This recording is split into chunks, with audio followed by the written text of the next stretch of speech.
حقیقت میں opposition leader اور ثنا صاحب نے بھی بات کی. ہم لوگ اس لیے اس پہ ذرا جو 3 اپریل کو جو واقعہ ہوا تھا اس لیے بات کرتے ہیں کہ یہ ہماری ذمہ داری ہے، اور ہم یہاں پہ ایک منتخب ممبر کی حیثیت سے اگر اپنے ملک کے اور اپنے صوبے کے حالات پہ اور آئین کی بالادستی پہ بات نہ کریں تو حقیقت میں ایک ظلم ہوگا. وہ اس لیے کہ ہم نے بھی جس طرح اپوزیشن نے ایک قرارداد کل جمع کی تھی کہ یہ عدالتی معاملہ ہے، تو اس پہ آپ لوگوں نے اسمبلی نے اس قرارداد کو نہیں لیا. ہماری پارٹی کی طرف سے بھی، ہمارے 4 ممبر کی طرف سے بھی ہم نے اس پہ آئین کی شکنی اور آئین کی جو خلاف ورزی ہوئی ہے اس پہ ہم نے جو ہے جمع کی. میں آپ کو حقیقت بتاؤں، آرٹیکلز تو ہوتے ہیں، کنسٹیٹیوشن تو ایک بہت بڑی عزت رکھتے ہیں پاکستان کے آئین میں، اور آئینی جو تقاضے ہیں اس کو پورے کرنے میں ہماری ذمہ داری ہے کہ ہم اس پہ جو ہے اس کی حفاظت کریں. حفاظت خود نہیں ہوتی آئین کی، آئین بن جاتا ہے اور ہم ہی بناتے ہیں، اسمبلی بناتے ہیں، اور آئین کی حفاظت کرنا بھی ہماری ذمہ داری ہوتی ہے. یہاں پہ جو ہم منتخب نمائندے ہوتے ہیں یا جتنے بھی ادارے ہوتے ہیں پاکستان میں وجود رکھتے ہیں، ان کی ذمہ داری ہوتی ہے کہ وہ آئین کی حفاظت کریں. اگر کوئی آئین کو توڑتا ہے، آئین کے ساتھ غداری کرتے ہیں، تو آئین میں ان کی سزا بھی موجود ہوتی ہے. حقیقت میں 3 اپریل کو جو ایک واقعہ ہوا، میں آپ سے اس پہ معذرت چاہتا ہوں کیونکہ آپ بھی شاید اس کو وہ محسوس کریں، لیکن میں اپنے پارٹی کے حوالے سے اور ایک ملک کے ایک باشندے کے، ایک فرزند بلوچستان یا پاکستان کے حوالے سے یہ بات کرنا چاہتا ہوں کہ اس دن جو اسمبلی میں ہوا ایک عجیب سا صورتحال تھا کہ مسترد کرنا عدم اعتماد کو، ڈپٹی اسپیکر عجیب حالت میں اس کو مسترد کرتے ہیں، اور پھر 10 منٹ کے بعد وزیر اعظم اپنا خطاب کرتے ہیں اور خطاب میں مبارکباد بھی دیتے ہیں کہ جی وہ ایک بیرونی سازش تھی. ابھی بیرونی سازش تو ہمیں بھی کسی کو یہاں پہ بیٹھے ہوئے جتنی بھی ہمارے معزز ممبران ہیں کسی کو پتہ نہیں کہ کیسی بیرونی سازش تھی، اور اس کی بنیاد بنا کے اسمبلی کو تحلیل کرنا.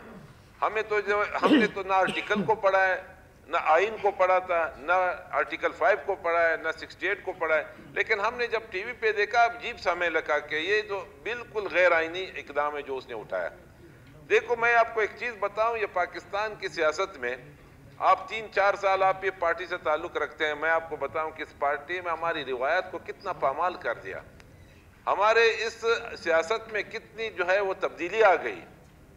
تبدیلی یہ آئی کہ ہمارے جو ہے ہم سیاست میں گالی گلوچ پہ آ کے ہم نے اپنی روایات کو پامال کر دیا. ہم اپنے ایک دوسرے کو اتنے اونچ نیچ دکھاتے ہیں کہ ہم اپنے خاندانی ذاتی لیول تک جاتے ہیں. یہاں تک ہمارے خاندان میں مداخلت ہوتی ہے اور سیاست اتنی نیچے لیول پہ آ گئے کہ گالیاں دینا، ایک دوسرے کو لقب دینا، ایک دوسرے کو لیڈرشپ کو جو ہے ان کی جو ہے عزت کو پامال کرنا، ایک سیاست عجیب سے موڑ پہ آ گئی. اس طرح جو ہے ان چیزوں کو ہم نے دیکھا کہ یہ نہیں ہونی چاہیے تھی. آئین تو بہت آگے، وہ تو بہت اوپر کی بات ہے. آپ اگر پاکستان کے سیاست میں دیکھ لیں کہ ہم نے سیاست کو کہاں تک لا کے کھڑا کر دیا، خواہشات پہ کھڑی کر دی. خواہشات پہ سیاست نہیں ہوتی ہے. یہاں پہ جو ہے وہ آئین کے روح پہ، آئین کو دیکھ کے آپ سیاست کرتے ہو. آپ یہاں پہ مشکلات کو حل کرنے کی کوشش کرو گے تو تب سیاست ہوتی ہے. آپ یہاں پہ مسائل کو حل کرو گے تو تب سیاست ہوتی ہے. یہ نہیں کہ میں کرسی پہ بیٹھ کے اپنے جو ہے احکامات جاری کر لوں، آج اسمبلی ختم، کل اسمبلی بحال، آج آئین کو پامال کر دیا، کل کا آئین کو ہم بنا دیتے ہیں. یہ کون سا طریقہ کار ہے؟ یہ کس طرح سے جناب اسپیکر صاحب ہوتا ہے کہ میں آپ نے ماضی میں دیکھا ہوگا ان لوگوں کی کیا شر ہوئی جنہوں نے یہاں پہ مارشاء اللہ لگائے، جنہوں نے یہاں پہ ایمرجنسی لگائی، جہاں پہ خواہشات کے نظریے کے مطابق 1955 سے لے کے یہاں پہ پاکستان کی جو ہے وہ آئین کو جو ہے توڑا اور یہاں پہ مختلف قسم کی وہ جو ہے قومی حکومتیں بنائی. ان کی کیا شر ہوئی؟ اسی لیے تو ہمارے ملک میں آج تک وہ جو ہے وہ رویہ جو ہے اپنایا جا رہا ہے. یہاں پہ زبردستی کی بنیاد پہ سیاست کی جاتی ہے. زبردستی کی بنیاد پہ سیاست نہیں ہوتی ہے جناب اسپیکر صاحب. یہاں پہ عوام کے رویے کے، عوام کے جذبات کو دے کے سیاست کی جاتی ہے. ہم نے تو یہاں پہ دے کے ٹی وی پہ بیٹھ کے جی اسمبلی تحلیل کر دی اور جو ہے 2 مہینے میں الیکشن کرواتے ہیں. تو اس طرح تو نہیں ہوتا ہے جناب اسپیکر صاحب. میں اپنی پارٹی کی طرف سے، اور ہم نے ہمیشہ اس کی جو ہے مذمت کی، ہم نے مارشاء اللہ کی مخالفت کی، ہم نے مارشاء اللہ میں کوڑے کھائے، ہم نے شہادتیں دی اس بنیاد پہ کہ پاکستان میں آئین کی بالادستی ہو، آئین کو نہ چھیڑا جائے. اگر ہمارے عدلیہ نے جو کل جو فیصلہ کیا، میں تو فخر سے کہتا ہوں کہ ہمارے کم از کم عدلیہ اتنی آزاد ہے کہ اس پہ کسی کی تسلط نہیں ہے.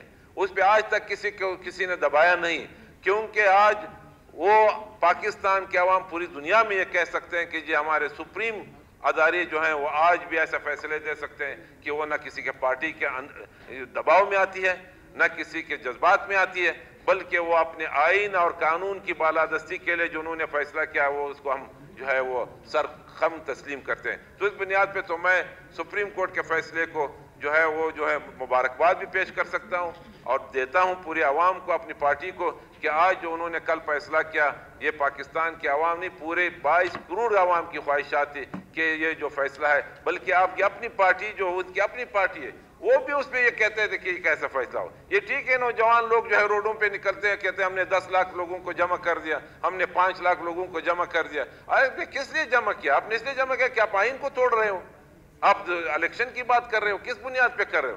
آپ جو عدم اعتماد پیش ہوتا ہے، عدم اعتماد کے بعد آپ پابند ہوتے ہیں، آپ کوئی آرڈر نہیں ایشو کر سکتے، نہ آپ کسی کو مسترد کر سکتے ہو، نہ آپ کسی کو جو ہے لے سکتے ہو۔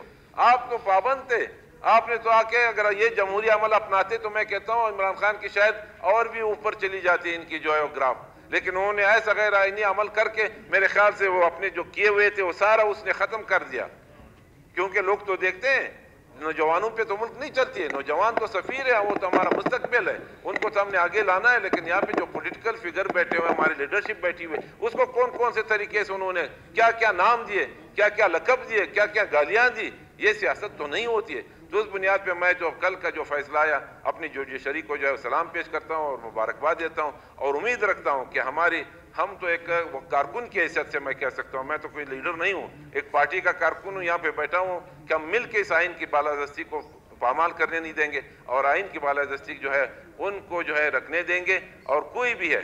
اور آخر میں یہ بھی مطالبہ کرتا ہوں کہ جس نے آئین کو توڑا ہے، میں کسی کا نام نہیں لوں گا، جس نے یہ غداری کی ان کو سزا ملنی چاہیے کہ آئندہ کوئی ایسا قدم نہ اٹھائیں کہ وہ کل آئین کی جو ہے خلاف بات کریں اور آئین کی توڑنے کی بات کریں۔ شکریہ جناب اسپیکر۔ شکریہ زمر خان اشرفی صاحب۔